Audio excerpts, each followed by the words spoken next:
Ferdinand was born a distant relation to an ancient, and formerly powerful, imperial noble family.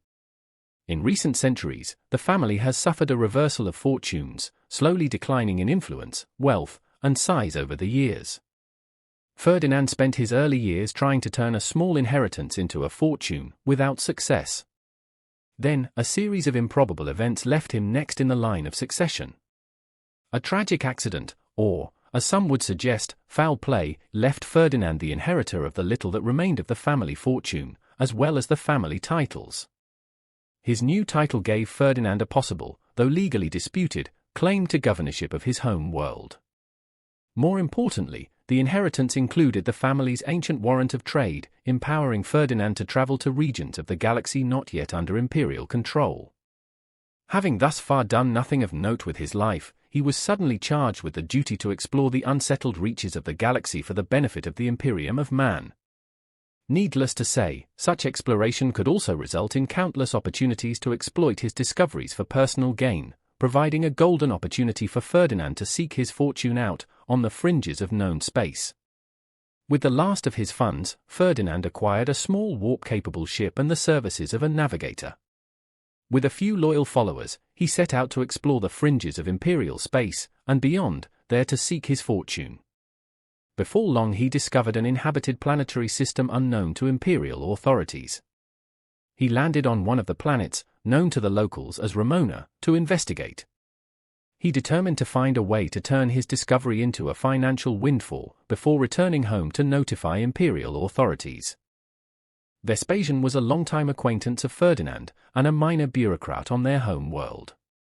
When the possibility arose that Ferdinand might attain governorship of their planet, Vespasian devoted himself to promoting Ferdinand's tenuous claim, and became something of a political agitator against the other claimants. He hoped to ride his friend's coattails to power. Vespasian chose to join Ferdinand on his journey into unknown space, hoping they will obtain wealth or fame enough to press Ferdinand's claim. Or, perhaps hoping to find some way to make a fortune of his own. He'll do anything to attain the means to get back at those he feels doomed him to a life of insignificance and powerlessness. Marius came to Ferdinand, insisting to join his crew, claiming he had experienced a vision sent from the emperor. In the vision, Marius saw Ferdinand doing great works for the glory of the Imperium, and he was commanded to join the rogue trader on his holy mission. Before the vision, Marius is said to have been a technician on a monitoring station. However, something about his demeanor made Ferdinand think there may be more to Marius's background than he had revealed. After arriving on Ramona, Ferdinand soon enlisted the aid of some other, more exotic, visitors to the world. One of these was an Eldar explorer named Amalia. She had been sent by her people to discover and research nearby planets. The other was a Kroot known as Dak, for his true name was quite unpronounceable.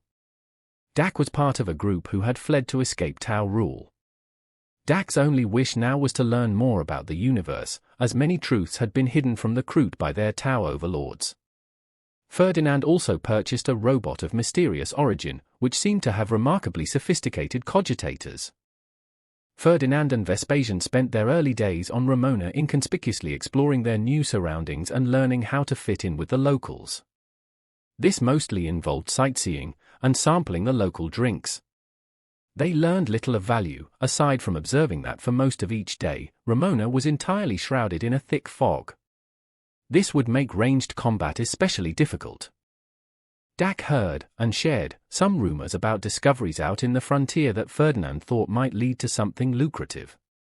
He determined to investigate, but first he needed to deal with the immediate concern of making enough money, in the local currency, to cover their living expenses while they pursued his quest. Amalia was able to acquire some trade goods which, she assured Ferdinand, would turn a good profit on other worlds in this system, but Ferdinand wasn't ready to leave just yet. Luckily, Marius somehow managed to secure a one-time contract job with what passed for a system-wide government agency. Their task would be to protect an agency technician while they infiltrated the compound of a minor criminal organization, hopefully giving off the impression that they were a rival gang. The technician would need to be protected while he reached a specific terminal and installed some surveillance equipment. Unknown to any of them, the group had already made enemies on this new world. Vespasian's attitude and tendency to tell everyone else how things should be done had rubbed many the wrong way. He had particularly offended some local gangs of punks and anarchists. However, before either group had a chance to come for them, Ferdinand and his crew set out on their contracted job. Ferdinand's crew approached the terminal, which was their target. On their left, the rifle-armed Xenos took up position behind a wall to cover their comrades, though the thick fog would severely limit the effective range of their weapons. On the right were Marius and the robot, whom they took to calling Both were heavily armed. In the middle, Ferdinand and Vespasian flanked the agency technician whom they were charged with protecting. In the distance, through the fog, they could just see the armed gangers arriving to oppose them. The small group of criminals were mostly pistol-armed, though one had a marksman's lance rifle, which would be of limited use in the fog. They approached cautiously, except for one of them, who approached more aggressively and appeared much more heavily armed. Unknown to Ferdinand, this mercenary agent was on a mission of his own. Ferdinand realized that the criminals would not let them pass unopposed, and prepared himself and his crew for action. The criminals advanced towards Ferdinand's crew, with the mercenary agent moving up more quickly than the others. Taking cover behind a stone wall, the mercenary spotted Dak. For reasons of his own, he was determined to murder the unsuspecting Kroot. However, he found his target was just out of pistol range. Marius spotted the mercenary and repositioned to take a shot through the fog. His lucky shot grazed and stunned the enemy agent. Perhaps not fully appreciating the danger he was in, Vespasian took the time to investigate a nearby hatch and found some valuable loot within. Ferdinand, and the technician advanced toward the terminal that was their objective. Feeling exposed, Marius quickly moved into some cover and took another shot at the mercenary agent, this time missing his target. Dak, sensing the danger he was in, fled from the mercenary. The gang lieutenant, leading the criminals, shot at and wounded the agency technician. He was shaken, but still able to continue the mission. Two more of the criminals moved up behind cover and shot at inflicting some minor damage on the robot. The mercenary, having lost sight of his target, shook off his wound and moved up looking for Dak. At this point, things were not looking good for Ferdinand and his crew, with the mission in jeopardy. Desperate to protect the agency technician and their hope of completing the mission, Ferdinand advanced toward the lieutenant and fired a shot from his pistol. His shot connected, dropping the gang leader instantly. Vespasian moved up behind a rock formation and opened fire on the nearby criminals, but they were protected by the large pipes they took cover behind. The agency technician moved towards his target terminal. Ferdinand quickly fired again, this time at the advancing mercenary agent. With a perfect shot, Ferdinand took the mercenary out of action. Meanwhile, recovered from the minor damage he had received and moved behind the cover of the rock formation. The criminal on the left caught Ferdinand out in the open and fired his pistol. It could easily have been the end of Ferdinand, but luckily he dived out of the line of fire at the last moment. Unluckily, he landed right in front of the other two criminals, who quickly took aim at him. Out of the frying pan and into the fire for Ferdinand. Miraculously, both criminals missed what should have been easy shots at Ferdinand. Perhaps the emperor really did have great things planned for him. Marius and Vespasian quickly fired back at the criminals, dropping one of them. Dak came up to help, but had no clear shot.